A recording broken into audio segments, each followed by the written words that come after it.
is your 10-minute warning. Big Ten TED Live starts in 10 minutes.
Welcome, Big Ten fans. This is Big Ten Ted Live.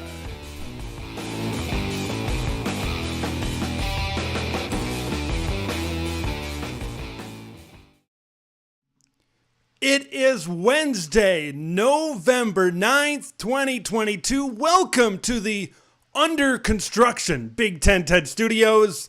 I am Big Ten Ted, another midweek edition of Big Ten Ted Live. Thanks for everybody for being here this evening. Got a lot to talk about. There's some races that are tightening up both on the field and off the field. We'll talk about those.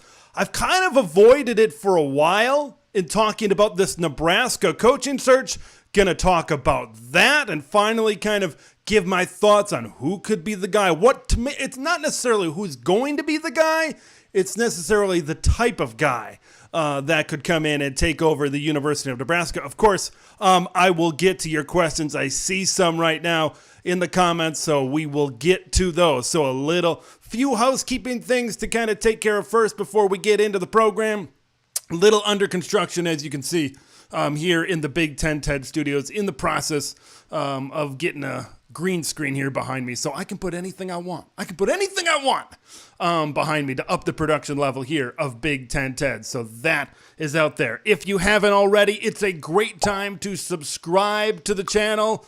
Big Ten content every single day. Always crushing the like button on this video, this live stream, this video, and other videos really helps me out. Spreads the word of Big Ten Ted. YouTube, not the only platform I'm on as well. Twitter is a great place to kind of get my thoughts, my daily thoughts, sometimes 10 or 20 times a day thoughts. Twitter is a great place to be as well.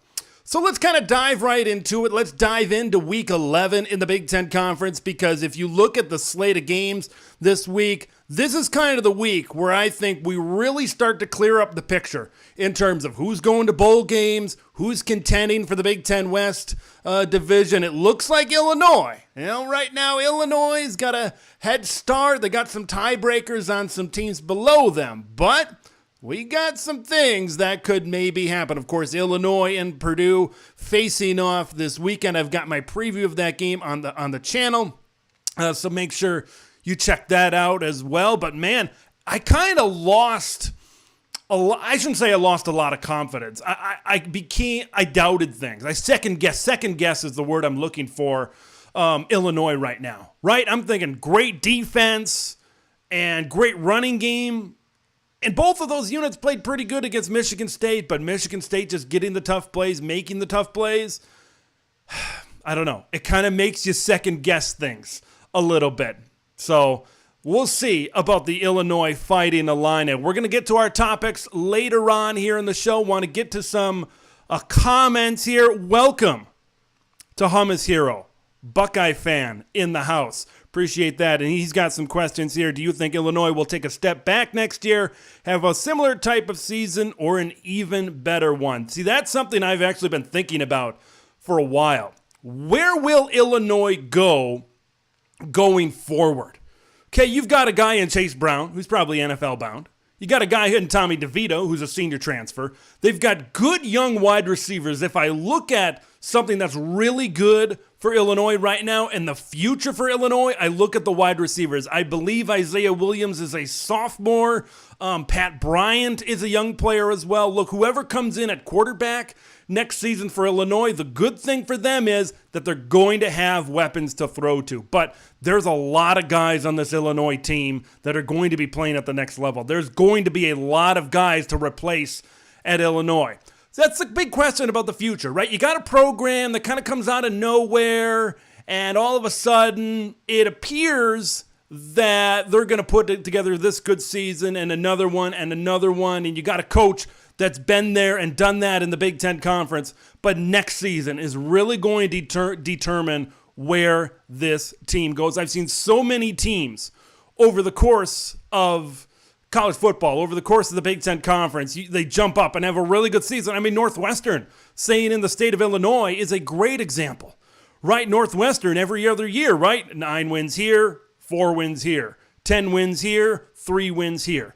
Consistency. It's really hard to stay consistent in the Big Ten Conference if you're not Michigan, Ohio State, Michigan State, Penn State, if you're not in those cluster of teams. And now with USC and UCLA, specifically USC coming into the conference, we could see one big division instead of 2 separate divisions in 2024. That's going to make it even harder for Bret Bielema to sustain success at Illinois.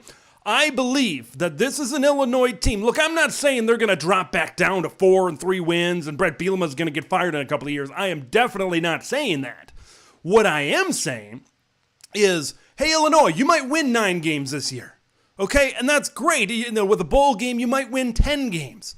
But I don't think Illinois, if history has taught me anything, it's that Illinois is not going to be a 9 and 10 win team every season.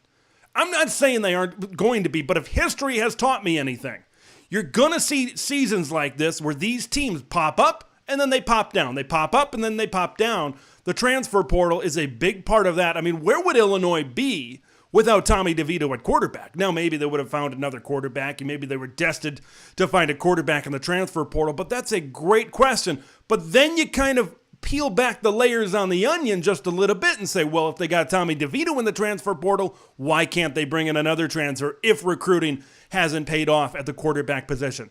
I will say Bret Bielema has the pedigree to make Illinois a consistent player. But it is going to get much more difficult when the Big Ten likely scraps divisions, and now you got to compete with Ohio State, Penn State, Michigan, Michigan State, USC to get to the Big Ten championship instead of competing with Wisconsin, Iowa, Minnesota, Northwestern, Purdue, those kinds of teams. It's going to get more difficult. I think consistently after this season, kind of looking at where Illinois is in some 24/7 sports recruiting rankings, I could see Illinois, being a 6 to 8 win team every season. That's kind of where I see the Illini going forward. They're going to pop up, and then they might pop down to a 6-win team, to a 7-win team. And then, of course, the whole other question, right, we're peeling back the layer just a little bit more, is what happens to Bret Bielema? What happens to Bret Bielema if he wins 9 games this year? Okay, and maybe he doesn't take the Nebraska job this year, or he doesn't take this job or that job. But then he drops back down to 6 wins, 7 wins, and 8 wins, and he doesn't get back to that 9 or 10 win level. But other schools can see, we know, especially in the Big Ten Conference, we know this guy can coach. What happens then? Did I reach my ceiling as head coach because Chase Brown? Legitimate question. Are you going to get a running back like Chase Brown ever again in Champaign, Illinois? I'm not saying they can't do it. Look, I'm not trying to bring down the Illinois program. I'm more propping up Chase Brown than I'm bringing down Illinois. Chase Brown is a fantastic running back. Like, you could look at every program almost in the Big Ten, and you'd be lucky to get a guy like Chase Brown. Okay? When are you going to get a guy like Chase again? We've seen Nebraska, Michigan, especially Michigan State. Some years, the transfer portal, you get hits. Some years, you get misses.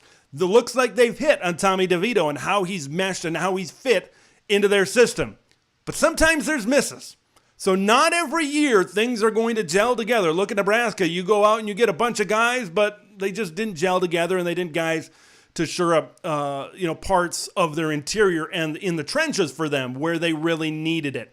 So going forward for Illinois, I think there's a lot of questions. Look, I'm sure the orange and blue, the orange crush, everybody, ILLI, everybody's excited about what is happening with Illinois football.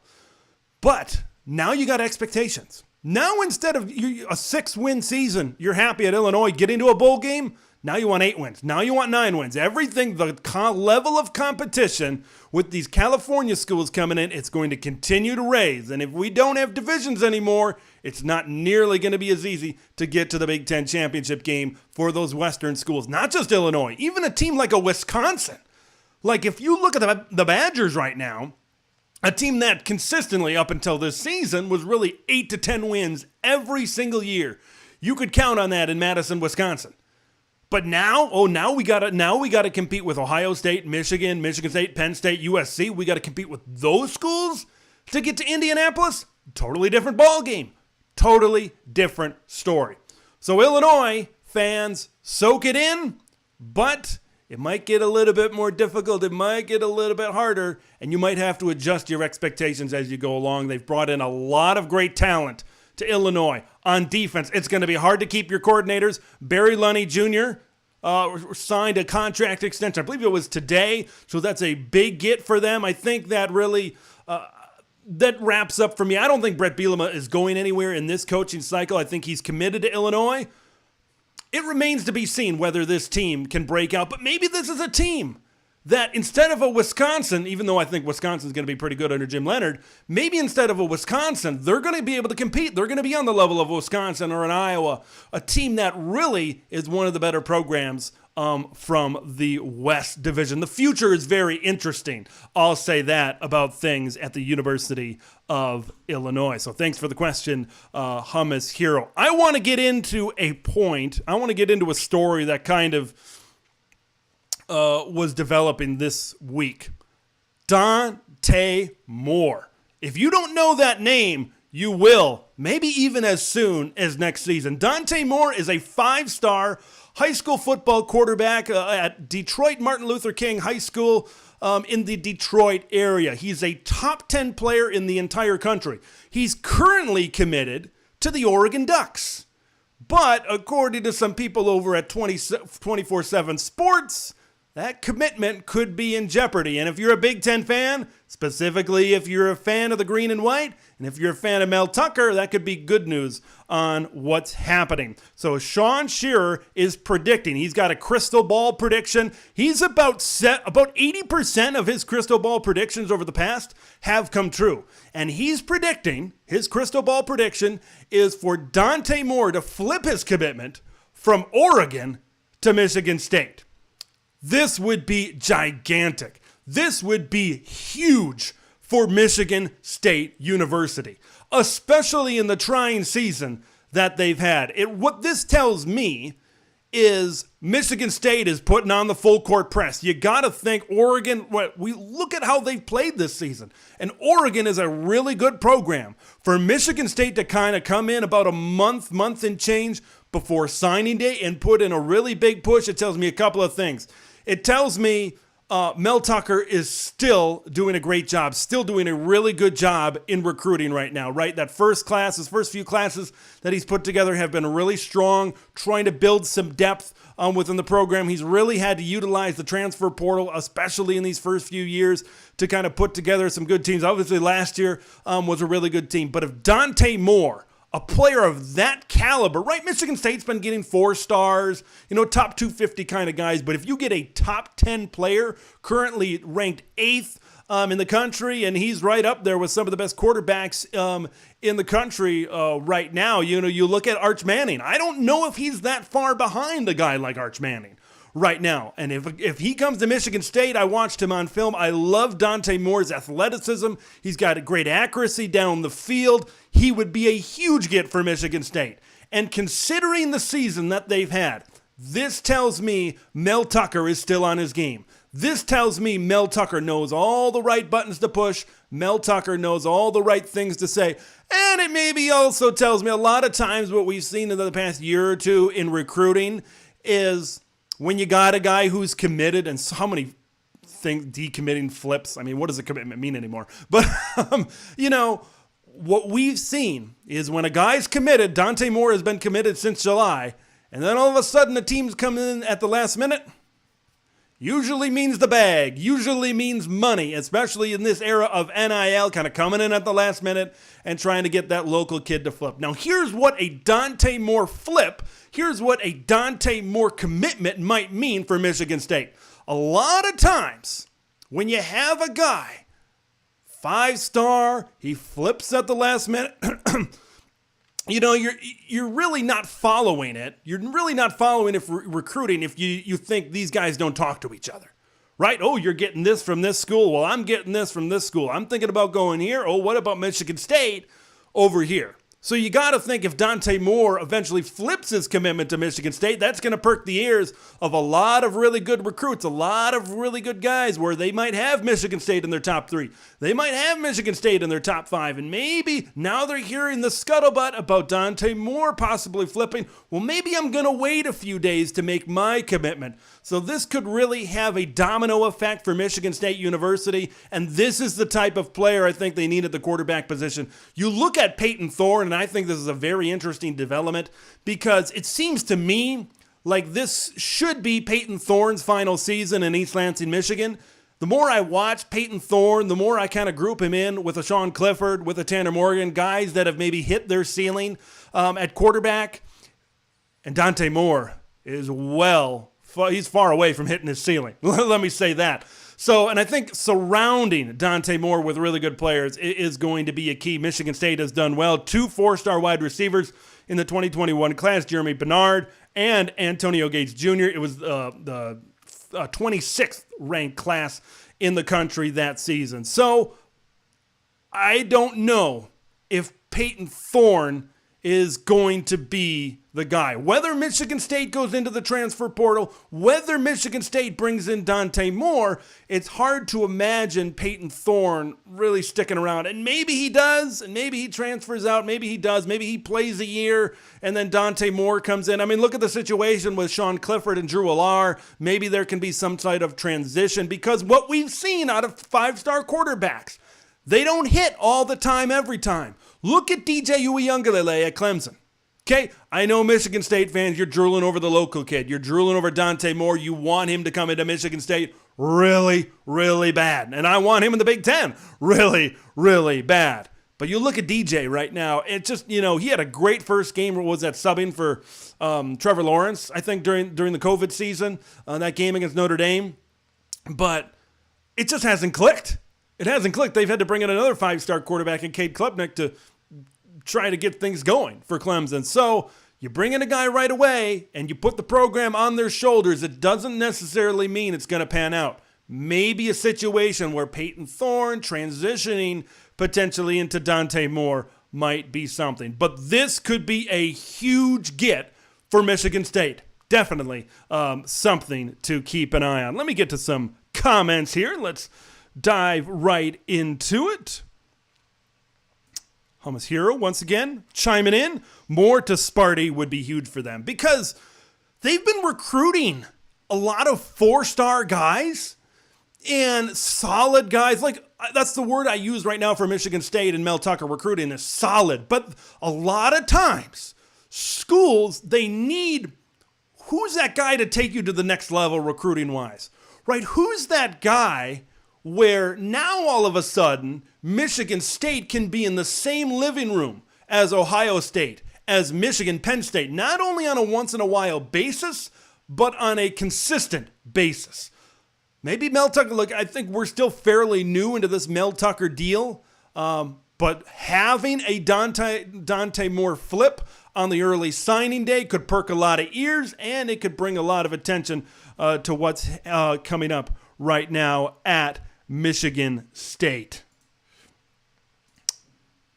This is a very valid point from Dave here. Michigan State needs to worry about their defensive backfield and then quarterback. Hey, it doesn't help to have a really talented guy at quarterback. I'll tell you that much. But they definitely need to fix their defense. I don't think there's any question about that. I think that is a very, very good point. There are a lot of things to fix at Michigan State. I think this is going to be a big-time year of transition. It wouldn't surprise me to see maybe a couple of coaches bite the dust in East Lansing, Michigan. That would not surprise me because of this season. That's a very interesting situation at Michigan State because I believe they have the potential to be a really good program. It's just I think they're missing a few things, right? Kenneth Walker was that star player and masked a lot of issues last year for Michigan State. We've seen now this season what happens when you really put the ball into the hands of Peyton Thorne. So maybe they need that star player again. Maybe Dante Moore is that star player to kind of get them to that level. So that's the deal with Dante Moore. That's the deal with Michigan State. Definitely something to keep an eye on as we progress out here. And, as Man, it's crazy. It's, we used to have signing day. I mean, we still have the second signing day. But, the first Monday or Tuesday in February or whatever it was. And, coaches used to be able to finish the regular season, do some time for the bowl game, and then you used to have a month or so before signing day where you really were able to get out there in that 3 to 4 weeks and really hit the pavement in recruiting. Now, you've gotten to a situation where because of the early signing day, you finished the regular season on Thanksgiving weekend, and you've got early signing day just a couple of weeks later in preparation for college football playoff games or New Year's Six games or New Year's Day bowl games. Like, they just smack it right in the middle there. And now, in a couple of seasons, when we get to a 12-team college football playoff, okay, you're finishing up the regular season, early signing. You might have early signing day and one of the biggest games in program history, depending on who you are, in the same week. That is a lot. I've never really been a huge fan of the early signing period. I kind of understand why they do it. That still doesn't make me a fan of the early signing period right now, but it's kind of the where we live in, and that's why we get these coaching changes when we do so early in time. I think Lincoln Riley and Brian Kelly both spoke to it last year, where it's like, these things got to happen quick. Right after Thanksgiving, right after that Saturday, you got to make moves. Because then you only got a week or two at your new job to put together a recruiting class to try to solidify. Now, you're not going out, I shouldn't say 100% no. A lot of times, you're not going out and getting recruits. You just don't have the time. You don't have the resources. You got to put together a staff. It's very difficult. At that point in time, like Brian Kelly going to LSU, like Lincoln Riley going to USC, it's retaining recruits. It's trying to keep that class in place, and that's not it. It's these transfer guys. It's trying to convince all these guys to stay. Now, Lincoln Riley had a pretty good team in his back pocket that he got to come out west with him to Los Angeles, California, but Brian Kelly wasn't so fortunate to be able to bring his staff out like Lincoln Riley was, where he had to go and he had to try to convince these guys to stay. It is, man, if you're going and you're taking a new job, that is a very difficult 2 to 3 weeks. Being a head coach in college football was already difficult enough, but now to smash that all in there and the playoff coming up, it is going to be a tough job. I really hope that they balance this out. I really hope they move the signing day back to February as the only signing day because, man, that's a lot. That's a lot. And it seems like coaches who are in the playoff, you might have some good G5 coaches that get that sixth conference championship berth.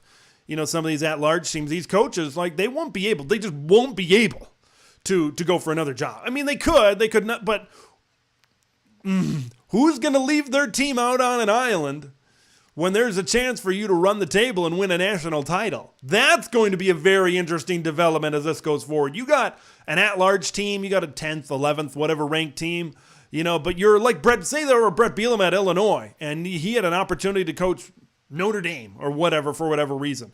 Do you abandon your team in the midst of possibly winning a few games, possibly winning a national championship, or do you go for the money, or do you go for the job? That might be some decisions that some of these coaches are going to have to make here in the future. So that's going to be very interesting to talk about. We got some more fan comments here. I'm going to talk about the Nebraska head coaching search for the first time. We'll get to that later in the show, but I really want to get to this comment here from Dave. I should have PJ bench Morgan for the rest of the season for Aiken. I think what he's trying to say, or I'm trying to say, somebody's trying to say, should the Minnesota Golden Gophers bench Tanner Morgan for the rest of the season for Ethan Kaliakmanis?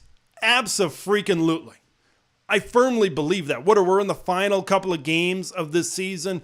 I don't think you're going to get anything more out of Tanner Morgan. And I know you still got an outside shot to win the West Division, and I know Minnesota has got some tougher games coming up on the schedule, some rivalry games later in the season. You got Iowa and Wisconsin to close out the season after this game against Northwestern here this weekend. But what I saw in that game against Nebraska, I saw a quarterback when that is a perfect example Okay, you saw what this Minnesota offense was doing when Tanner Morgan was in there. Couldn't hit receivers. Receivers couldn't get open.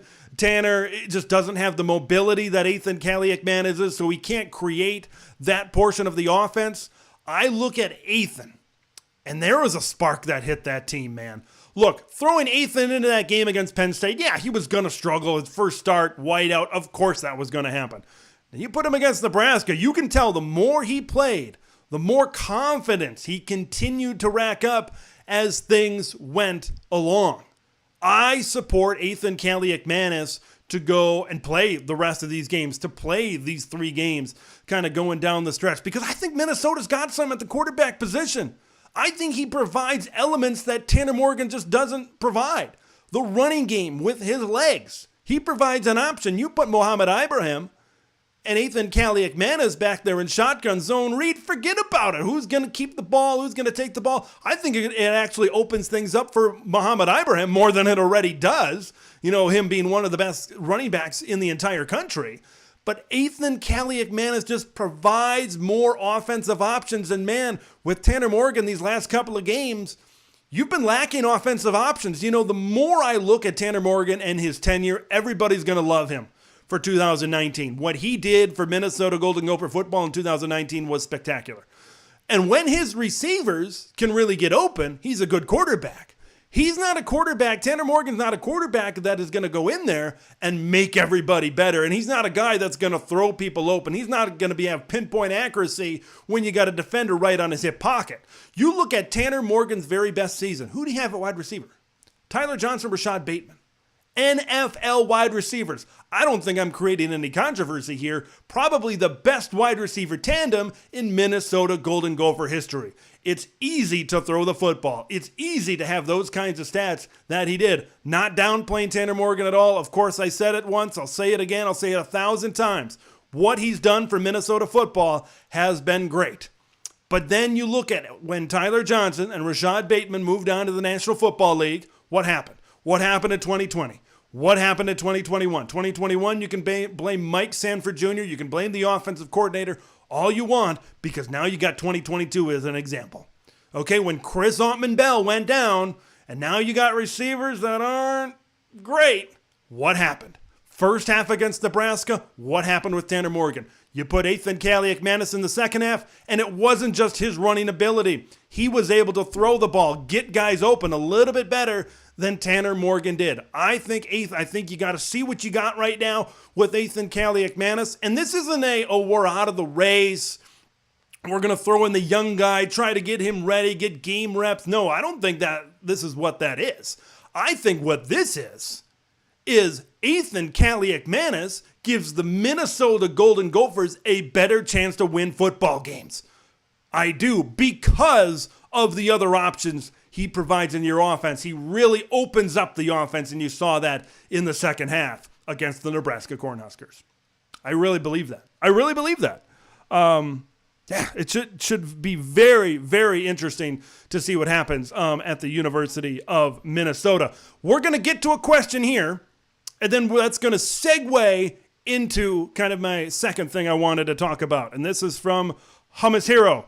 Do you think Nebraska can ever get to the point of being a true national contender? Once again, I think should be at the end of that question.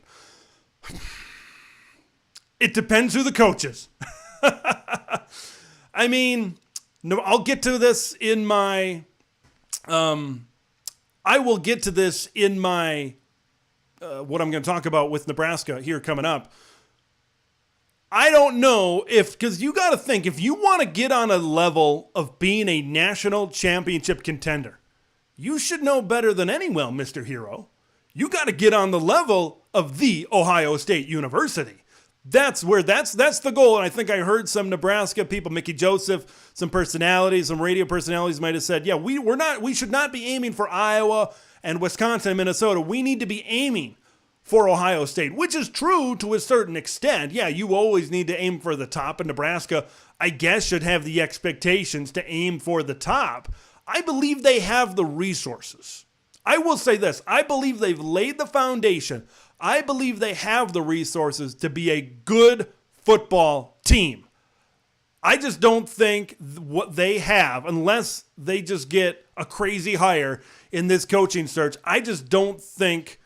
I think it's just a competition. Look at where Ohio State and Michigan are. Look at, I just mentioned it, 10 minutes ago. Look what Mel Tucker is doing at Michigan State in recruiting right now. Look at what James Franklin, even though he can't win the big game right now at Penn State. Look, there's so much competition in the Big Ten, and Nebraska is just, 5 years behind, 10 years behind? So if you're that far behind right now at Nebraska, who's going to come in and speed you up 15 years? Like, who's going to get you? Because really, in order to contend for that national title type of level, Mr. Hummus Hero, what you have to do is you got to out-recruit and out-transfer portal, however you want to put it, Michigan State, probably Penn State. I mean, even if you don't get on the level of Ohio State or Michigan or USC, like, you got to get to that 4 through 6 to 7 level. And who's going to get you there? Is Nebraska really going to be able to out-recruit Michigan State, Wisconsin? I mean, some of these other schools that have consistently be able to put together these types of class. Now, I will say this. Scott Frost was able to put together a couple of top 25 classes at Nebraska. So I don't think recruiting was his problem. If you followed Scott Frost kind of early in his tenure, a whole mess of players transferred out.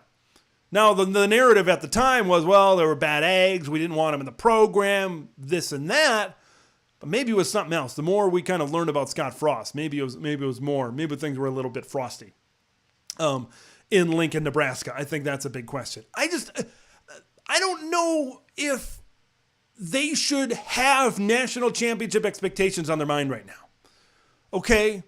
I firmly believe, and I've probably believed this for a long time, Nebraska should be basement, 7-ish wins, attic, I guess, at the top, 9 to 10 wins. That's their, 7 to 9 wins consistently is probably where there should be. You know who else is consistently 7 to 9 wins? Iowa. I mean, they don't recruit at a crazy level, but you know what they do? They develop their players, and they are a disciplined football team, and they don't make stupid mistakes. So Nebraska needs a head coach to be able to come into Lincoln that is going to lay down the hammer, and that's going to be able to not only bring in really good talent, but develop that good talent. I mean, when's the last time? I mean, has it been since Frank Solich, going back to Tom Osborne? Is that the last time Nebraska was really able to develop some talent? Bill Callahan? Nope. Maybe Bo Pelini. You could probably throw in the Pelini, a few of the Pelini years where they were really able to get, I think they had Indomitian Sue, was in there, really had some good players. There was a handful of Pelini years, but outside of that, Mike Riley, Scott Frost, for the most part, Nebraska hasn't been able to develop their players. That's what I want to see Nebraska do. It's been proven to me time after time after time. You can bring talent into Lincoln. You can. There are the resources. They're investing into NIL collectives. They're doing everything. Trev Alberts is doing everything that they should be doing to be a big-time program in 2022 going forward. But this is a program that they need to nail this head coaching hire. There's no question about that. Just kind of going through some of the comments here before I get in to my main comment. This is one that's been talked about, Nebraska and Bo Pelini. Should have never pushed him out the door. Yeah, they should have never pushed Frank Solich out the door either. Going all the way back to 02, 03, or whatever year that was. So, maybe now's their time to reverse the curse, so to speak. Bo Pelini, I liked Bo. I thought Bo was man, they need a disciplinarian like Bo Pelini right now. They need a guy that's going to get on you like a Bo Pelini. Say what you want, and obviously I don't think they fired him after a 9-3 season. That's always what we kind of talk about with Bo Pelini. But I think it was a lot of stuff, the recordings, trashing the fans. We all know the reason. I think they were looking for a reason. They didn't like Pelini's attitude or whatever it was. And they were looking for a reason to fire him, and those recordings were kind of their reason. Okay, now we have a reason. Now we can go out and we can fire Bo Pelini.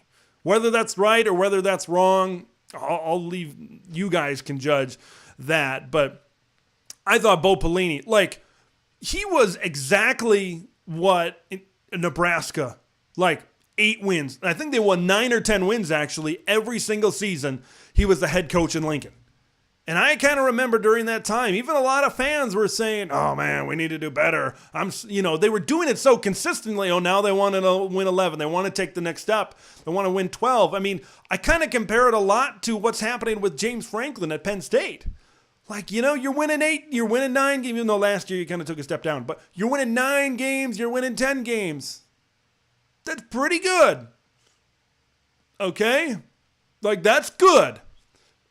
Okay, there have been coaches throughout the history where I think Tom Osborne was actually one of those guys where he consistently won maybe 9 or 10 games every year, and it took him a while to finally break through, and eventually in the 1990s, now I get there was more of a longer leash at those times, but once he got to the 1990s, that's when they really took off, and that's when Nebraska really became one of the greatest dynasties in the history of college sports. So just because you're winning 9 and 10 games, how many times have we found that out? Maybe Wisconsin. Now, I think they're going to be fine with Jim Leonhard, but who knows? Maybe they could find that out as well, right? The guy has one down year, and all of a sudden, we got to light the barn on fire. We live in such an era now where we want change, transfer portal, right? Bring in 20 transfer kids, and let's win 8 games. Like that was kind of Scott Frost this year, and I honestly thought that's what he was going to be able to pull off. Let's bring in all these transfers. Let's bring in Casey Thompson, Marcus Washington, Trey Palmer. Let's bring in Anthony Grant. Let's bring in all these guys, and let's just see them all play together. It doesn't happen all the time. Doesn't happen. So be happy when you get 9 and 10 wins consistently. Because some teams don't get 9 and 10 wins consistently. I watch the From the Hawkeye of the Storm a lot, and there's been a lot of fans that have been talking about, man, well, look at where we are. We're 500. Things could be a lot worse. Iowa fans. I'll tell you that much. If you listen to the Eyes on Big podcast, Jeffrey the Greek, big Iowa fan, he's kind of mentioned that in his musings as of late. That says, fans says, we're sitting here, we've had a terrible season. If that's a terrible season, you're doing just fine. Let me tell you that, Iowa, you're fine. You're fine. Don't worry about it. Going to quick get to some points, and then I'm finally going to get to some Nebraska stuff here. So talking about the coaching search. Do you think Nebraska fans will ever stop being delusional and live in the past? No. I mean, maybe. That's kind of a tough one, but not until they get to that level. Okay, if Nebraska rattles off 10, 11, 10, 9, and they get a really good decade, maybe not even a decade, a half a decade of success, then maybe they'll stop talking about it. But, if you look back on the history, I'm a big college football history guy. You look back on the history of the game, the sheer success Tom Osborne was able to have, there's a reason why Nebraska fans keep talking about it. Just eventually, it may not seem like it, but eventually Alabama might be winning 7 or 6 games one day, and they're going to be talking about, hey, remember Nick Saban?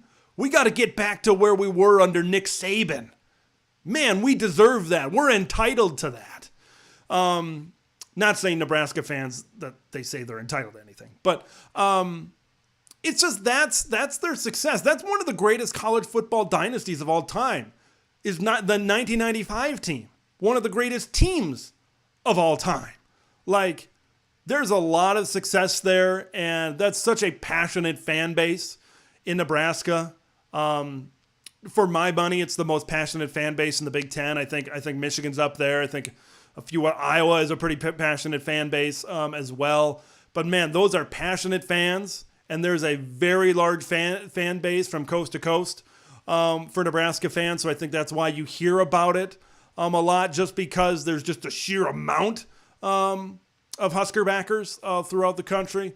But I don't think they're going to stop talking about the 90s until they match what they did in the 90s. I just think that's it. Just like any other fan base. There's going to be all sorts of fan bases all over the place that is, hey, remember the glory days. Remember this. Remember that.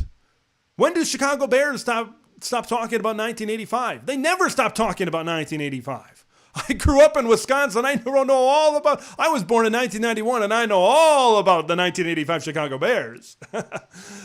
So everybody always wants to go back to when things were good and things were great. And that's where Nebraska fans are right now. They say, we got this sellout streak. We're putting all this money. We're doing this. We're doing that. Why can't we win?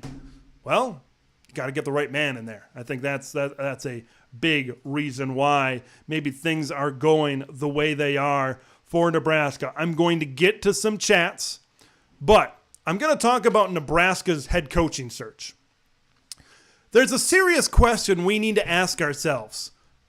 There's a serious question we need to ask ourselves right now about this Nebraska coaching search.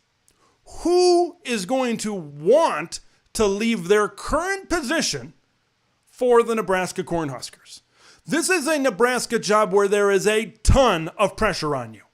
This is a Nebraska job where, they have not won consistently for a very long time. Even if you rewind back to Bo Pelini years, some of those years are 10 plus years in the rearview mirror, right? This is a Nebraska program that has a huge fan base. This is a Nebraska program that wants it so bad.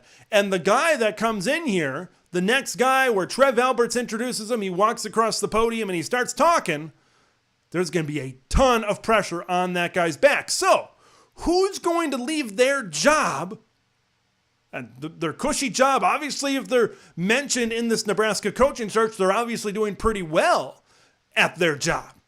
I think it really has to be the right guy. It really has to be a guy that knows that this is going to be a rebuild. Even though there's some talented guys here at Nebraska. Casey Thompson at quarterback still got some eligibility. You look at Anthony Grant, you look at Trey Palmer, there is talent on this roster. They need better guys on defense, and they need better guys up front on both the offensive and defensive lines. Who are some guys? Who are guys that are going to want to leave their job and come in to the University of Nebraska? Now, not all of these guys, I think, are going to want to come to Nebraska. In fact, I'll probably say not every one of these guys is going to want to be the head coach at Nebraska. Now, the first guy I'm going to mention is a guy that I've had a personal relationship with in the past. On my first job in coming out of college was the TV sports reporter at KVRR Television in Fargo, North Dakota. Went there, press conferences every week. Chris Kleiman was the head coach then at North Dakota State. And Chris is a great guy. I'll say that. He's very friendly with the media. Considering where NDSU and the level the Bison were at that time, he had every right to stick his nose up at us and do whatever, like some people do, players, coaches, professional college, like that happens every now and then. But Chris was a great guy. And you want a disciplined, tough football team? Chris Kleiman will deliver a tough, physical, disciplined football team. Look, I love what he did at North Dakota State, kind of taking over for Craig Bowl after Craig went to be the head coach at Wyoming. And then what now he's done at Kansas State in the Big 12 there. Boy, he should be mentioned more across the country with some of these openings.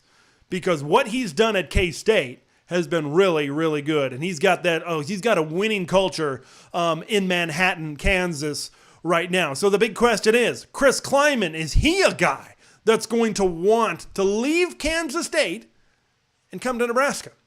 I don't think so. You've got so much changes in college football. 12-team college football playoff. You win your conference championship if you're a Power 5 team. You're in, and you got a shot to win a national title. You don't got to deal with Texas. You don't got to deal with Oklahoma in the Big 12 anymore. Not that that's any difficult tasks this season.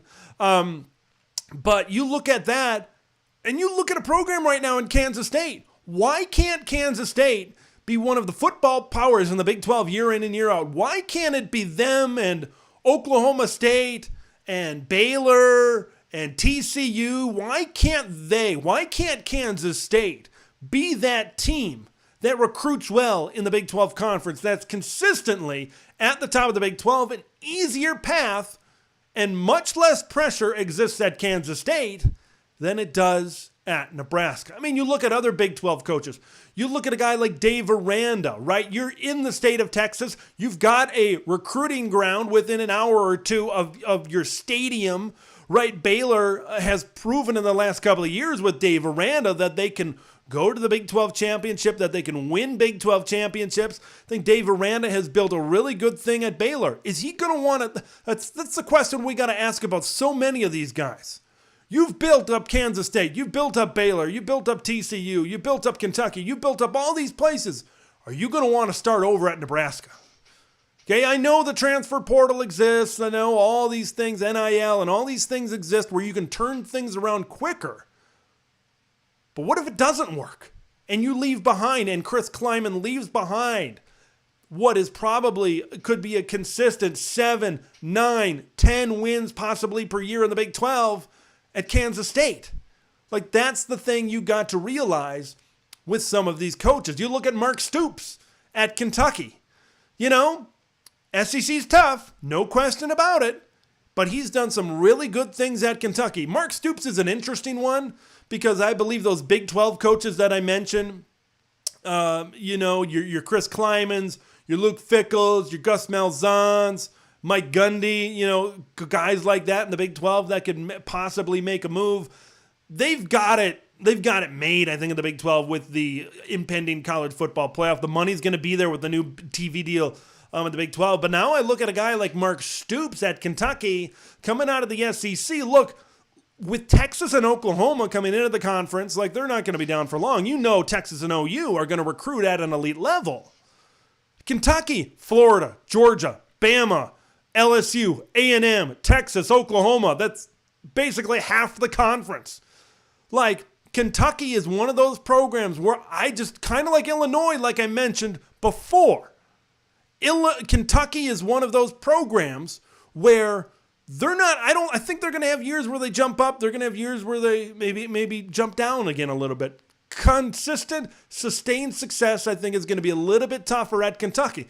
That being said, I think Mark Stoops could be a guy that could make the jump and maybe not mind the rebuild as much. And I believe he could recruit. I believe he could install toughness at the University of Nebraska. Here's kind of some other names out there because, you look at a guy like Lane Kiffin. I don't think Kiffin's going to make the jump. I think Kiffin's more of a candidate at Auburn really than anybody else. He's really got that SEC mind and market really pegged out and where he's been in his career. Let's talk about Mike Leach. Mike Leach is a coach that all he's done, we talked about rebuilding programs. Why not Mike Leach? Mike Leach rebuilt Texas. Okay, this was a program that really wasn't very good. Mike Leach comes in there. Now they win 10 games. Now they win 11 games. Now they're in the hunt for Big 12 championships. Okay, you produce guys like a Graham Harrell, like a Michael Crabtree. And then you go to Washington State, laughingstock of the Pac-10, the Pac-12. And now you get them to a 9 and a 10-win season. And then you go to Mississippi State and you're churning out good players, 8 wins. And you see where this trend is going with Mike Leach? I know he's a quirky guy. I love Mike Leach. I love the quirk. Does the quirk work in Lincoln? Who knows?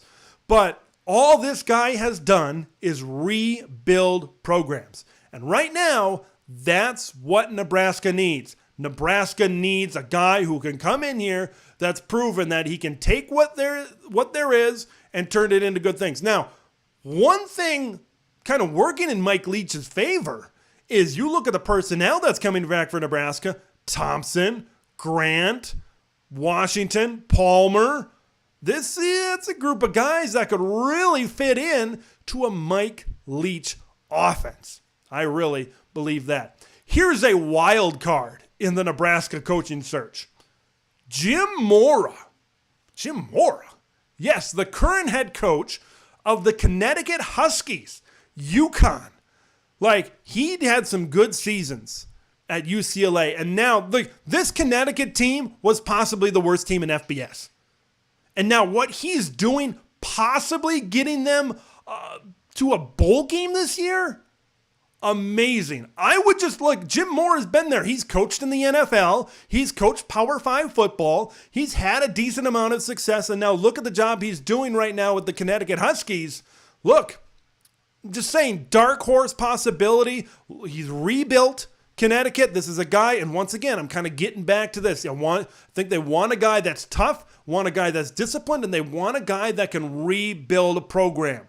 Jim Mora, if there's ever a rebuilding job, he's doing it right now at Connecticut. So I believe if Nebraska wants to succeed going forward in the Big Ten, they need a guy that understands this is a big-time rebuild. This is a project. We might not get it one in year one, year two. It might take 3 years. It might take 4 years. And Trev Alberts has to understand that. I believe he's a patient guy, and I believe he's going to find his guy, and Nebraska should be in a good spot with him at the helm making the decision. So that's kind of my take on all things Nebraska with their head coach search kind of coming up right now. So I'm going to get to some comments here about that. Let's plug in Dave. Nebraska has losing records against Minnesota, Iowa, and Wisconsin. 500 against Northwestern and Purdue. I'm assuming those numbers are since that they've joined the Big Ten Conference. Yeah, they haven't fared well. Like, if you look at this team, you try to block out the 90s and you try to block out all the success they've had, even Bo Pelini, right? Because middle of the Pelini years, I think, was when they made the transition for the Big 12 to the Big 10. You look at their Big 10 years, they're a below average Big 10 program. Which, man, you ask any Nebraska fan, we're not below average. Okay, they want to think that. But if you look at the stats, you look at the head-to-head matchups, Iowa's owned them. Wisconsin, for the most part, has owned them. You look at Minnesota. I mean, they just haven't been able to beat good Big Ten West teams, more or less good teams from the other, probably the stronger division. So, and once again, the coaches got to understand that. They got to understand what they're getting themselves into. It's going to be a rebuilding job. It's not going to be easy. Brett W. Byer, welcome to the chat. Nebraska has lots of tradition. They're a blue blood. I'll comment on that. Dedicated fans and resources, but they don't have much local talent. What do players want to, when do they want to come to play in Lincoln anymore? It's your definition of a blue blood. Now, it kind of depends what you call a blue blood. Is being a blue blood more about the history of your program? When I think of a blue blood, I think it more, I use that term more in a current aspect. I'm not using this is just me. This is just me. Everybody's got their own opinions, and all opinions are welcome here on the Big Ten TED live stream. I'm not using a term blue blood for a team that was last relevant in the top 10 part of the rankings and part of the country since what? 2000. It's been probably 20 years since Nebraska was really relevant in that discussion. And when we talk about blue bloods, you got to be a top 10 program. And Nebraska hasn't been a top 10 program. So you can say what you want about blue bloods. I'm not sure. I know they have the history. I know they have the tradition. And if that makes a blue blood, so be it, then they're a blue blood. But for me, I kind of look at it in a current aspect of what it means to be a blue blood. Lord Waden, welcome to the chat, friend of the channel. Why in the blue blood hell would Chris Kleiman jump from Kansas State to the sinkhole that's Nebraska? I think I touched on that towards the end of my rant, of my talking point there, is that I just don't think that there's enough reasons right now for Chris Kleiman to jump ship. I think he's got a good deal right now at Kansas State. I think that can be a program that can be one of the better programs in the Big 12 going forward when Texas and Oklahoma go their separate ways. Kleiman's the man. Nebraska, yeah, they should. Like, Nebraska needs a Power 5 head coach. I don't think they want a G5. I don't think they want a Jamie Chadwell. Oh, here's one. I forgot to mention this one.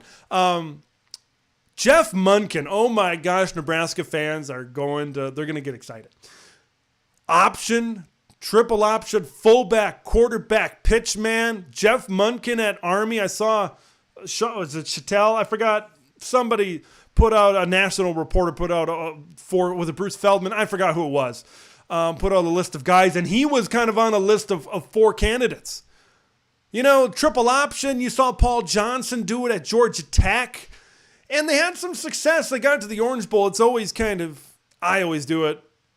I've done it throughout the years on NCAA football. Oh, I'm going to run the Navy playbook with Alabama. Or I'm going to run the Army playbook or the Air Force playbook with Michigan. You always wonder, what would happen if you recruited elite talent into a triple option offense? I don't know. It's very interesting. It's different. It's very difficult to defend. You get that back on the Power 5 level. Maybe Jeff Monken could do it. I don't think he's by any means going to be the first, second, third, etc. choice for Nebraska. I mean, he could be a choice. He's done a great job rebuilding Army. And like we've said, you need a guy who's done a rebuild before. Maybe, but man, would Nebraska fans love to see that option game back in Lincoln, Nebraska. Wouldn't they love to be different right there in Lincoln and see that power running game kind of back in there. So that should be, that'll be very, very interesting. Kansas State was a dumpster fire before Chris Kleiman came. Kleiman would leave in a second for Nebraska. Now, just because he's built it up to be a good team, why wouldn't he stay with it? Kind of like Brett Bielema at Illinois. Why wouldn't he just keep going to be able to, kind of keep building, especially in the Big 12? It's going to be easier, I think, to win the Big 12 than the Big 10. I think we touched on that before. Lord Raiden jumping in as well. Elite talent running a triple option would shred the competition. Look what Army does with inferior talent and size. Get true D1 athletes. I would really love to see a team. And maybe this is Nebraska. Maybe Jeff Monken maybe this is it. And if it's not Nebraska, maybe he ends up going somewhere else. But who knows? Who knows? Maybe this is it. You getting four-star guys. Forget about 5 stars or 3. You get 4-star guys running the triple option. Could be fun. Who's going to take the risk? That's going to be the quick question. I'm not sure if Trev Alberts is that guy, but maybe you got to go out on a limb right now at Nebraska to try to get things done. Yeah. I was thinking Air Force used to give Michigan fits. There was Michigan played a game against a triple option. I thought it was Army a few years back, but it might have been Air Force, where it went down to the fourth quarter. Late in the game, nearly lost the game at home. I thought it was Army, but maybe it was Air Force. Maybe it was somebody else. Who knows? But yeah, it's very difficult to defend, even for the best defenses. You never know where the play is going. And, so I still think if you run a triple option offense at the Power 5 level, you need some semblance of a passing game. You still need to be able to throw the football down the field. You can't have, you're probably going to have one of the top rushing attacks in the entire country, but you still need a semblance of a passing attack and a balanced offense, I think, if you're going to run this offense at the Power 5 level. So, you got to have that in there as well. So, should be interesting to see. If it's not Nebraska, who is going to give Jeff Monken a shot to be their head coach? Want to transition now? We got Week 11 matchups here coming up. Wanted to touch on those here before we wrap up the program here this evening. This weekend, got a lot of interesting games. Here this weekend. I want to start first with Iowa and Wisconsin. We've got some Iowa fans in the chat on the live stream here this evening. Appreciate that. Go check out the Iowa-Wisconsin preview. That is on the channel right now. Iowa and Wisconsin, man, I grew up an hour north of Madison, Wisconsin. And I used to, you had the Axe game for the Badgers, which was obviously a big one. There were other ones kind of sprinkled in there and out there. But, Iowa-Wisconsin has never been the rivalry for either school, but it's always been a really good game. Always been a hard-fought, tough, physical type of football game where, it was just big, time football, run the ball, great defense. That's men's men playing football down there. Man, that is tough physical football. You need to get an ice bath after you play Iowa and Wisconsin historically. You know, both of these teams have a shot at the West Division. They really do.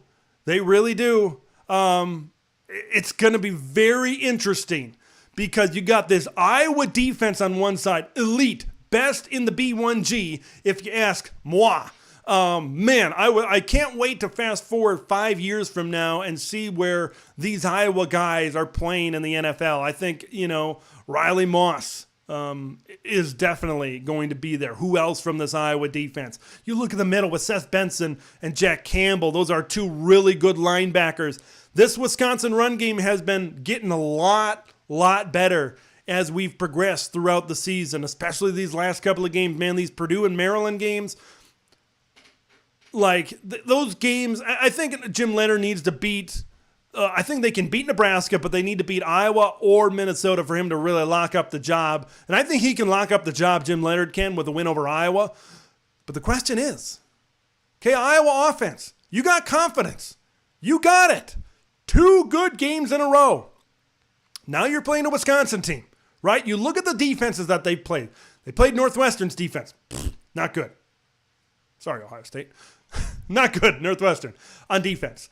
You look at, who'd they just play? Purdue, right? They were kind of lacking some guys, and they were down some guys on that defensive unit in the Boilermakers. Iowa, you can say what you want about the teams that they've played. They've got confidence now. And I think one thing that they found out, Caleb Johnson is their guy. Big question. Okay, because when Caleb Johnson, we've seen it the last few games, when Caleb Johnson runs the football well, good things happen. It opens up the rest of the football game for this Iowa offense. Okay, if they can run the ball, you get 4 or 5 yards on first down, it opens up the whole playbook. And we know Spencer Petras is a little bit limited throwing the football, but man, he's looked pretty good for Spencer Petras. I'm not saying good on a J.J. McCarthy, C.J. Stroud type of level, but he's looked good for what he should be. Okay, and this is an Iowa team. This is kind of what we expected. Okay, I'm gonna name drop the Eyes on Big podcast once again because Jeffrey the Greek said, all we need to be is the 88th ranked offense in the entire country. That's it. Said at the beginning of the season, said it throughout the season. All Iowa needs to be is really a below average to an average offense. With what they have on defense, you need to keep them off the field. That's your goal. That's the treasure that you need to protect. Iowa needs to protect that defense. Okay? And maybe Caleb Johnson running the ball. I know they've shifted some guys on their offensive line, and things have gotten a little bit better up front, Iowa. Maybe they found the right combination right now for those guys up front that have allowed Caleb Johnson to break free into the secondary. Man, we're in a situation right now where Caleb Johnson appears to have isolated himself as RB1 in Iowa City. Big question is, can you run it up against that front? Okay, Keanu Benton is playing really well, and the rest of that Wisconsin defense is really hitting their stride right here and right now. So, big question is, who can run the ball? I've been watching Iowa and Wisconsin since the early 2000s, close to 20 years. The game plan doesn't change. Who's going to win the battle in the trenches and who's going to run the ball? We could basically, I know there's probably been some exceptions in terms of keys to the game a couple of times here and there, but for the most part, over 20 years, you could go back to 2002, right? Brad Banks, right? That Heisman candidacy of Brad Banks in 2002. And you go from Brad Banks to Spencer Petras and everything in between. And most of the time, which line is going to play better? Which team is going to run the football better? If you ask me to make a prediction right now, I'm not sure if I can. Look, if I'm going to put my money on one running game, it's probably going to be the Wisconsin running game. I think the Badger defense is going to be able to keep Iowa's offense in check. I said on my preview, check it out on the channel, I said Spencer Petras and this offense going up against this Wisconsin defense, they could, not saying they will, but they could regress to kind of the team that we've kind of seen in the past earlier this season. That's, I think, the challenge that Wisconsin possesses, especially in the secondary. I look at Alexander Smith and Jay Shaw at the corners. John Torchio has been a turnover machine as of late. This is a Badger defense that's taken the ball away 4 times in the last 2 games. But then again, you look at the other side of the ball. Iowa's been really good. Yeah, they got one of the top rush defenses in the Big Ten. They're giving up less than 100 yards per game. They haven't had a 100-yard game allowed on them since the Illinois game in early October. Like, it goes both ways, man. It goes both ways. Wasn't surprised to see this 13-10, 16-13. Who's going to protect the football? I really believe that's what it's going to come down to. It is going to be a fantastic football game. Here we go. What's the over-under, man? Bet the under, right? As Ari Gold just said. We got 35.5. Yeah, under. I don't know if it's going to be under by much. But definitely, I think I'm going under. If I'm putting my hard-earned money on it, I'm going the under in this game between Iowa and Wisconsin. Here's one game that I did not make a preview about. We've got Maryland taking on Penn State in Happy Valley. You know, Maryland was really on the cusp of being ranked a little bit ago, and they were, 6-2. Coming to this game against Wisconsin. But then again, you kind of look at it deeper, and maybe this is what the pollsters, maybe this is what the committee looked at. I said it in kind of one of my previews that Maryland kind of had, close game against Indiana. I know Talia Tagovailoa got hurt in that game. 1-possession game against Indiana, 1-possession game against Northwestern. I don't think it depends who's playing. If you want to be a ranked team, you got to beat Indiana and Northwestern by more than 1 possession. Okay, I don't care if it's Billy Edwards, Talia Tagovailoa. I don't care if it's Boomer Esiason at age 60. I don't care who it is at quarterback for Maryland. You got to play better than that. I think that's what it comes down to for me as it comes down to Maryland. But I look at Penn State. I think Penn State's going to match up pretty good with Maryland in the secondary. Penn State's a good team, man. This should be a 10-win team. We'll see what happens with Michigan State. Maybe Michigan State's going to get better and give them a battle late in the season, but this is a good Penn State team right now. Penn State's playing better on the defensive side of the ball. I like what they're doing on offense right now. Man, that tandem of Katron Allen and Nick Singleton, I believe they're going to have a heyday. I think they're going to have a heyday. I really think this Penn State offense is going to have a heyday against Maryland.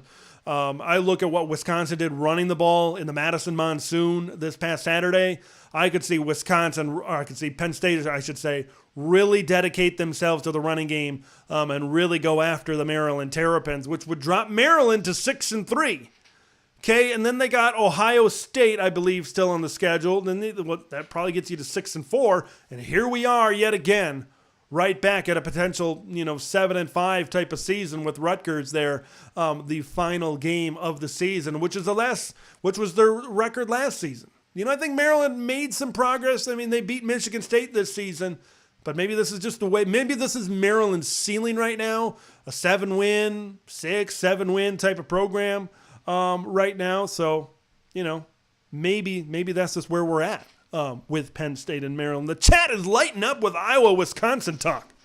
I love to see that. Let's kind of go through it a little bit right now. Sunshine Design. That rolls off the tongue. Both teams seem to have momentum, but feel the Badgers will prevail. But yes, I could see Iowa punching back. You like punches? You like haymakers? This is your football game, man. Look, there's so many styles. This is what makes college football great. There's so many styles of play throughout the entire country. And I honestly believe that tough physical football is what wins in the Big Ten Conference. And these two teams, Iowa and Wisconsin, this is as tough and physical as it gets. So I'm very much looking forward to this game. Who's going to force the turnovers? Wisconsin, I've said they've been taking the ball away. We know Iowa wants to take the ball away. We know that's what Phil Parker continues to preach in practice. No better team, maybe over the last few years in terms of taking the football away than the Iowa Hawkeyes. It's going to be a fun game. Because I want to know, is Iowa's offense making strides? That's what I want to know. Hurt read a report today for you Iowa fans out there that said Keegan Johnson looked like he could be back. Maybe if they get some extra time for the bowl game, Keegan Johnson could maybe be back for that game. Who knows? So it's been a lingering injury, it sounds like, for Keegan this entire season. It's unfortunate because I think if you throw Keegan Johnson into this lineup, I'm not saying a couple of games flip, but man, maybe Iowa State flips the other way. Who knows? Just who knows? I just think that's their number one option. You put Johnson and then Reganey out there, and then you look at Arlen Bruce and Vines as kind of other guys, kind of knock them down the depth chart where they have to take advantage of those opportunities. Who knows? We'll never know. But this is going to be a fantastic game right now. Here's some, said this in my preview, I think. Bring your hard hat, bring your lunch pail, man. It's going to be a construction site. Yeah, it's gonna be a fun game right here. Ari Gold dropping some info on the channel. Keegan might be transferring. That wouldn't surprise me. Like, look what has happened with Charlie Jones and Tyrone Tracy. More Charlie Jones. Like, you take a player of Keegan Johnson's ability. I'm not saying to Purdue. Who knows? You put Keegan Johnson at a place that's going to throw the football around a little bit more. Maybe somewhere down in the Big 12. You could see Keegan Johnson be a pretty damn good wide receiver. He was even pretty good last season. So you see Keegan Johnson hit the portal, that would not surprise me in the slightest. Would not surprise me. So Iowa's going to have a lot of work to do.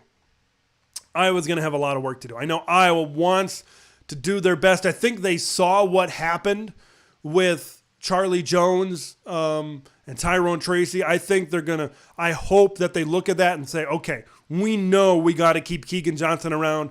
We got to work on that to see this going forward. So that's a very interesting point.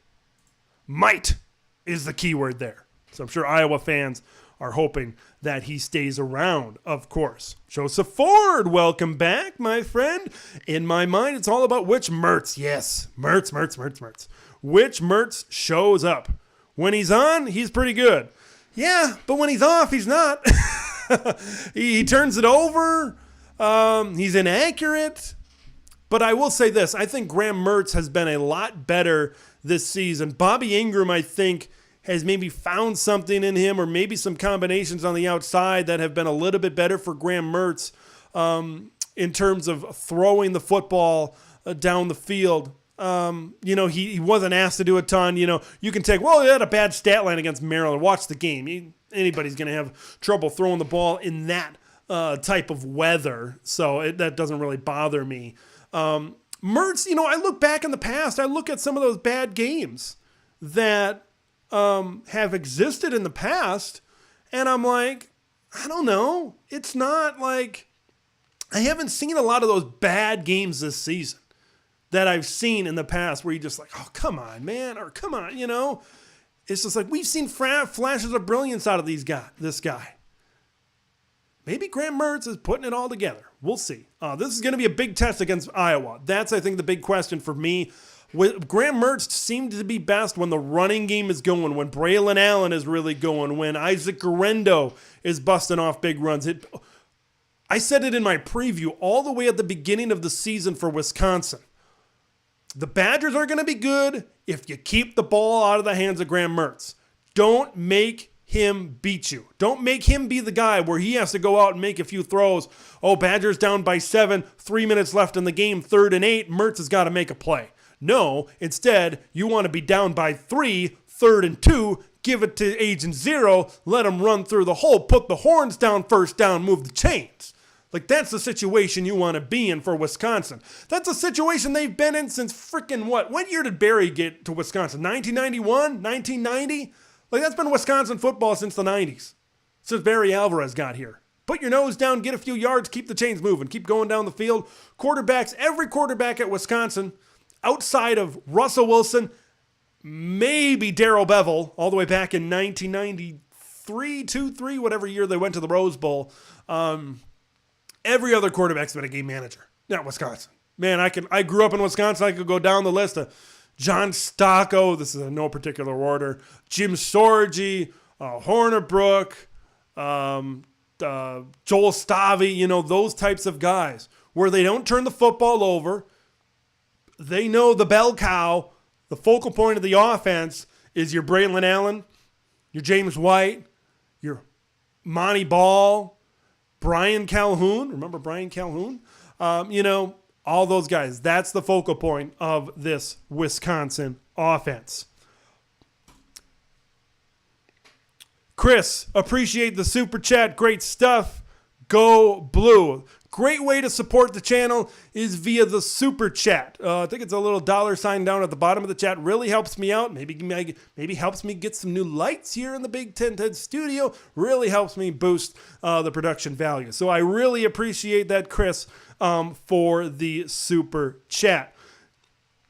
Ari, back in the chat, talking about Iowa-Wisconsin. Game might be over in 2 hours. Both teams run the ball and have few penalties. Yeah, these are very disciplined football teams. I love the way... Make Jim Leonard the head coach. Just do it. Just do it. Everybody knows that he's a good coach. I think we knew this, as far back as 2 years ago. Maybe more. We know Jim Leonard's pedigree. And I think it's the worst kept secret in college football that Jim Leonard is going to be the next head coach at Wisconsin. I mean, that's just what I think. And I think he's going to do great. It's going to be interesting to see how he develops as a head coach. Can he continue to recruit? How will he utilize name, image, and likeness, transfer portal, all that stuff? It's all on the head coach's plate nowadays. So it's going to be interesting to see. We know he can call a great defense. We know he can structure a great defense. He's done that year after year at Wisconsin. Head coach is it's a totally different ball game. Ari. Going after Badger Nation. Going after him? Maybe not so much. Barry used to coach at Iowa. You are correct. Maybe that's where he learned. Hey, that's where he learned everything. That's where he learned. If I'm not mistaken, so Barry was the defensive coordinator at Notre Dame, and I think that's where he got hired before the Wisconsin job. I think he was on Lou Holtz's staff, and then he became the Badger coach. I think that was 1990 when he became the Badger coach. And then maybe he was a coach at Iowa before that. I suppose I could pull up Wikipedia right here, right now. But I believe that's kind of how it was. A lot of good, for you Wisconsin fans out there. Iowa fans might like this. Badger fans, maybe not so much.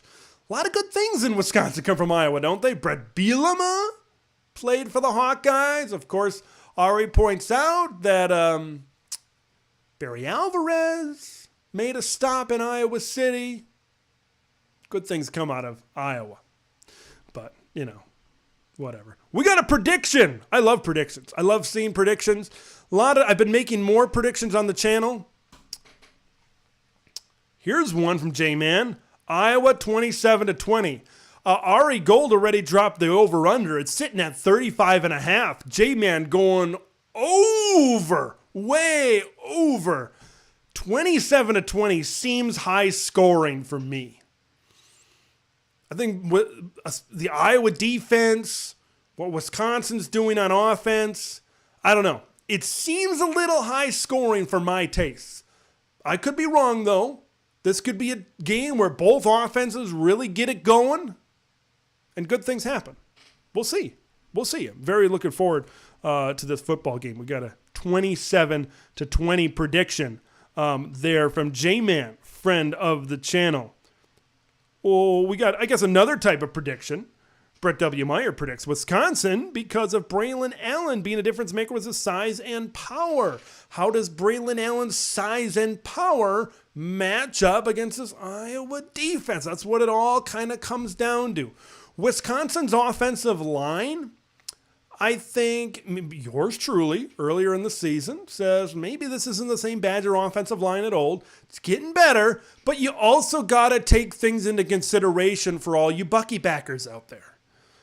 Okay, you've run the ball really well the last couple of weeks. Who'd you play? You played Purdue and Maryland. Okay? Not good defenses. Purdue has regressed since the season has started. Maryland is Maryland. These are not great run defenses.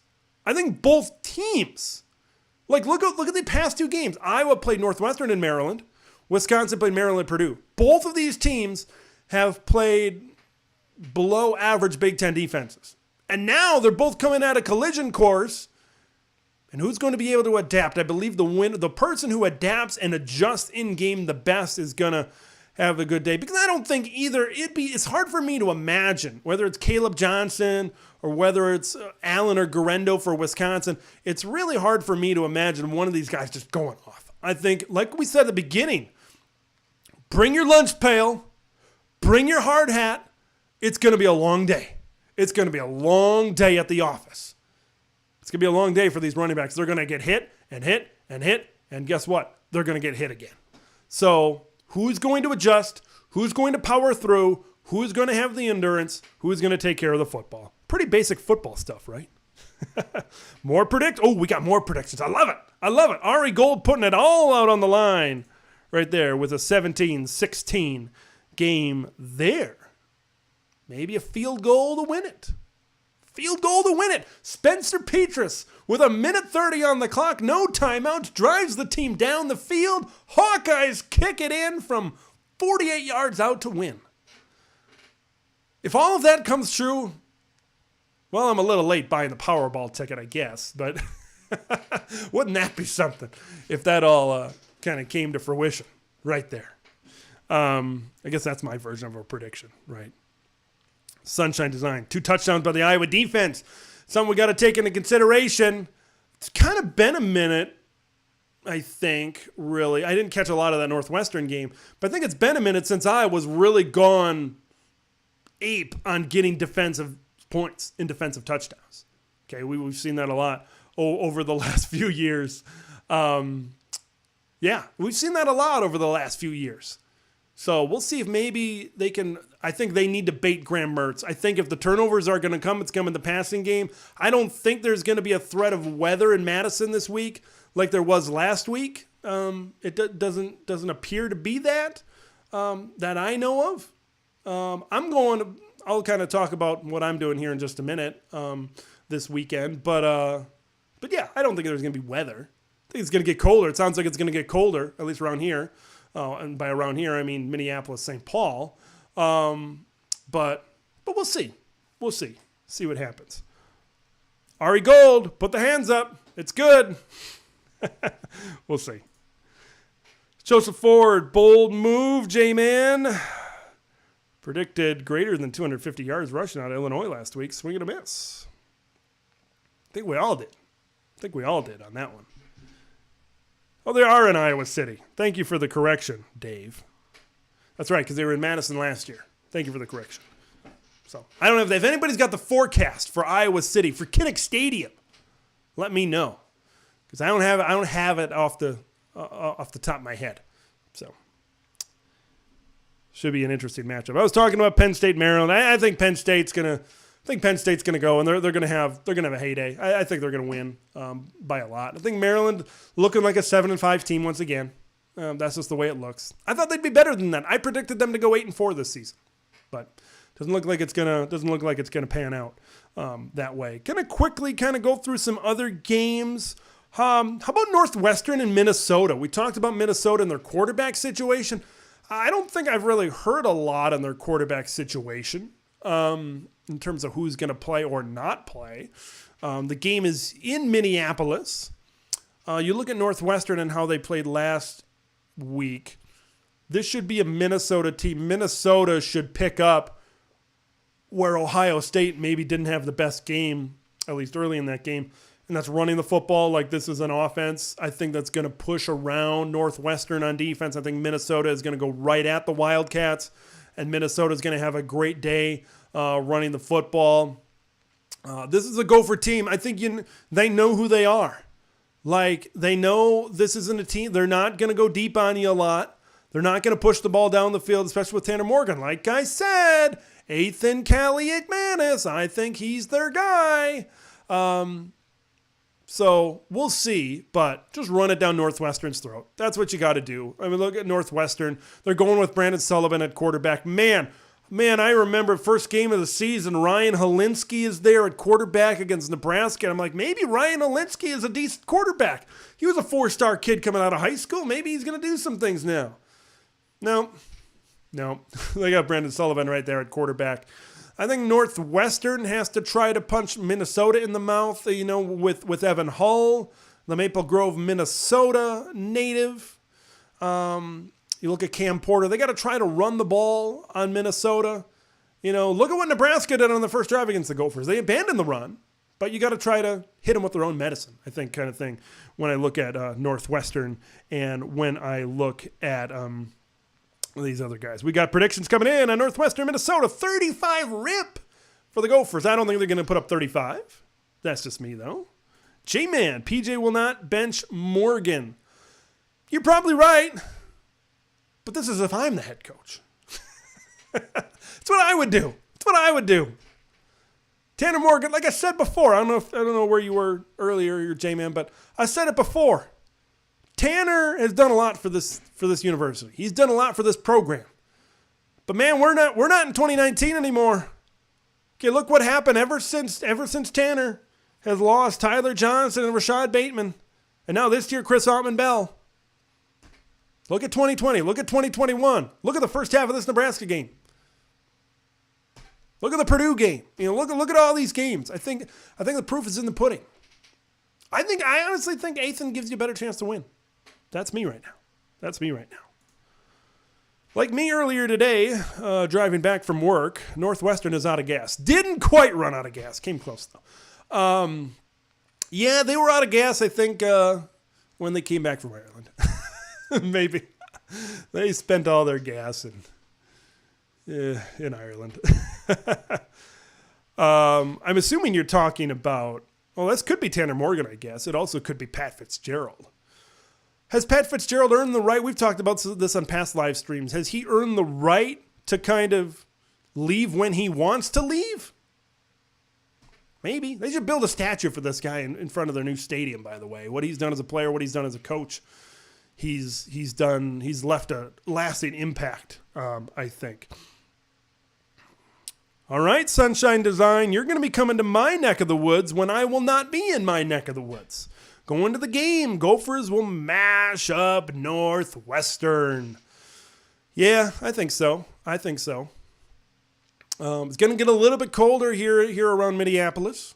I think in the 30s. About as good a time as any to kind of give you guys an update on what's happening on the channel this Saturday. It's my one weekend off. I get one every football season. It's my wife's birthday coming up. Big Ten Bridget celebrating a birthday. So we are going up north, about to the Canadian border up there. So got a cabin up there. Really excited to spend some time, have a nice weekend, going up to northern Minnesota, doing some hiking, all about that outdoors life here in the great land of 10,000 lakes. So really excited about that. So won't have the reactions on the channel. I get one weekend off a year, right? You got to give me a break every once in a while, right? So really excited about that. But I'm going to be joining you. I'm going to be coming back, hopefully with the green screen behind here, hopefully with a better looking shot, better looking studio when I get back. So very much looking forward to that. Dave Valensky, he knows what it's all about. Going to be driving through those boundary waters. Yes, absolutely. It's my first time. I've been up the North Shore many times. Have not really been over in the boundary waters. So very excited about that. J-Man, you love Fitz. It's going to be very interesting to see what happens. They're obviously putting money into the university, renovating, building a new stadium. Should be interesting to see what Northwestern wants to do. Can you get a better guy than Pat Fitzgerald? I think that's a legitimate question as well. A lot of times places fire coaches or they move on, and then like you fire Gus Malzahn and you bring in Brian Harsin. I think Auburn learned the hard way like that. So, yeah. Got to look into this, J-Man. You should hook up with Joe and Zach Survival. Don't know what it is, but I'll look into it. Thanks for the tip. What else we got this weekend? We got Rutgers, Michigan State. Sparty coming off a big win. Okay? And they want to keep the momentum going at home against the Rutgers Scarlet Knights. I think Rutgers is going. I saw some flashes of Gavin Wimsatt in that first half against Michigan. I watching the Big Ten tour bus in the preseason, I think it was Jerry DiNardo said Gavin Wimsatt doesn't look ready, and maybe he wasn't ready. He's obviously battled through some injuries here this season. I see some flashes from him, though. Maybe you give him a full off season where he's the guy. Maybe next year, maybe a couple of years down the road, Gavin Wimsatt could be that guy that could give Rutgers some presence at quarterback. I like what Rutgers has built on the defensive side of the ball. They're a fairly tough team. It's just they don't, outside, Aaron Cruikshank and Ryan, is it Sean Ryan? I was going to say Ryan Lewis or Sean Lewis. Sean Ryan is big. The big thing for Rutgers was Taj Harris and not, Taj Harris transfer from Syracuse, came in and then he kind of departed the team in the middle of the season. That was a big loss, I think, for them in their passing game. Obviously, Noah Vedral and their quarterback injury situation really bogged them down. I think this is a Michigan State team where if they want to prove that they belong and this is a team that wants to go bowling, they need the running game. I think they had a fine running game. I think Jalen Berger was somewhere around 80 yards in that game against Illinois. I want to see them run the ball. This is a solid Rutgers defense. So I want to see Michigan State really do some things. I think Michigan State can hit it over the top. Keon Coleman and Jaden Reed is a very good wide receiving tandem at Michigan State. So we'll see if they can make some plays. Looking forward to seeing that. But this is a game, I think this is a prove-it game for Michigan State. Okay, you went out and beat a good team. Now you got to go. Let's beat Rutgers. Let's hand it to them. Let's put them down early. And I want to see how that defense responds. They look tough against Illinois. Can they do it again against the Rutgers Scarlet Knights? I think that's a big question as well. Joseph Ford's got some comments. PJ will be on the hot seat next year? Huh. Okay. This is what they have 3 losses this year. Let's say, who do they have left? They got Iowa and Wisconsin still on the schedule. I think it depends how they fare in those football games. If they split them, if they lose both of them, that's a 7-5 season. I think that's below expectations. We'll see. A hot seat might be a little bit premature, but we'll see. We got predictions. You always get me with these predictions. I love the predictions. 62 points for Michigan State. Oof. That's a lot of points for Michigan State. We'll see. That'll be interesting. Maybe. I think Rutgers' defense is solid enough where they're not going to give up that many points. I forgot what Michigan scored on them last year. So we'll see. Going back to Joseph Ford talking about PJ Fleck.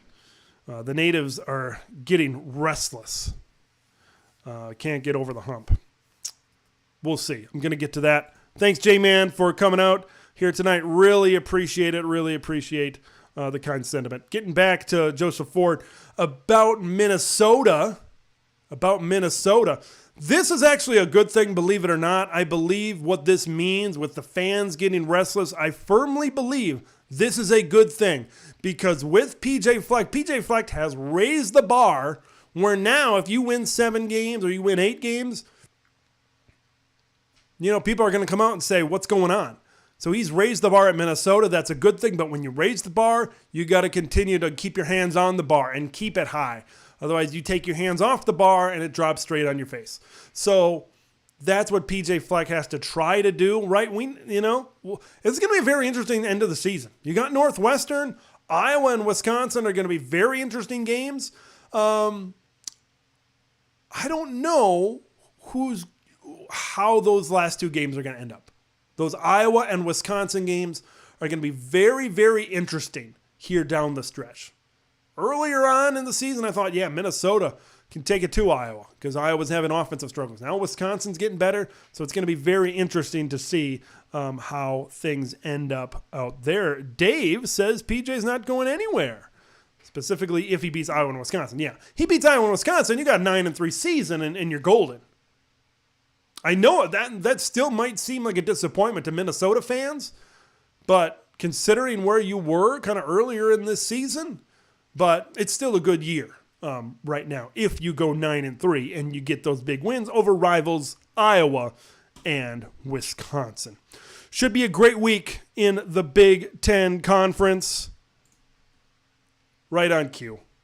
Been watching Big Ten football. Big Ten basketball started this week. Been watching Big Ten athletics for 20 years. How old am I? 31? 20, 21. Probably since I was 10, 11 years old.